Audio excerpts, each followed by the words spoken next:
أسعد الله أوقاتكم بكل خير.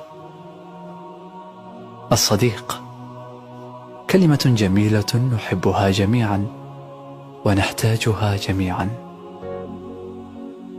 قد تختلف مقاصد الأصدقاء في حياتنا، لكنني أتحدث عن ذاك الصديق الذي يحبك لأجل الحب، يحبك في الله ولله، يحبك لأنه يرى فيك الصلاح، يحبك لأنه يريد أن يكون صديقا لك في درب الخير، يحثك على الخير ويريد أن يرافقك في درب الخير.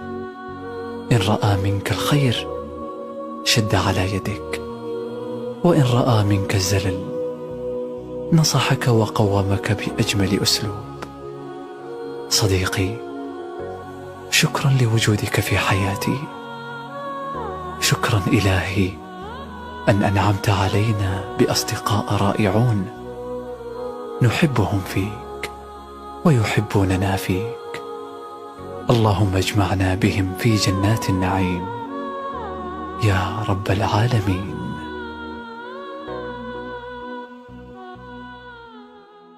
هل أنت غير راض عن حياتك، معتقدا أن الآخرين أكثر سعادة منك؟ إليك هذه القصة المليئة بالعبر والحكم. في يوم من الأيام كان هناك غراب غير سعيد تماما بحياته، وفي أحد الأيام كان يبكي وهو فوق غصن شجرة، وتحت هذه الشجرة كان يجلس شيخا عنده حكمة كبيرة، وعندما سمع البكاء رفع الشيخ رأسه فرأى الغراب يبكي، فسأله: ما الأمر يا صديقي؟ لماذا أنت تبكي؟ فقال الغراب: يا شيخ، يئست وتعبت من حياتي، لا أحد يحبني، الناس يتشاءمون مني، لا أحد يعطيني شيئا آكله، الجميع يكرهونني، أظن أن الموت أفضل لي من هذه الحياة. عندما سمع الشيخ هذا الكلام تأسف كثيرا وامتلأ قلبه بالشفقة، ثم قال للغراب: يا صديقي، يجب أن نتعلم أن نكون سعداء مهما كانت الأحوال. ولكن الغراب لم يفهم هذا الكلام وأكمل البكاء. فقال الشيخ: حسنا، لا تقلق يا صديقي، عندي قدرة على أن أحولك إلى أي طائر تريد. ففرح الغراب كثيرا وشكر الشيخ، ثم قال: من فضلك أريد أن أصبح إوز.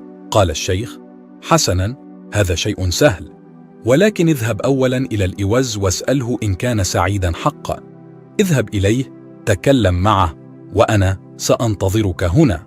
فطار الغراب فرحا يبحث عن الإوز حتى رآه يسبح في نهر قريب، فاقترب منه قائلا: كم أنت جميل، لونك أبيض كالحليب، الكل يحبك، أنا متأكد أنك أسعد طير في العالم.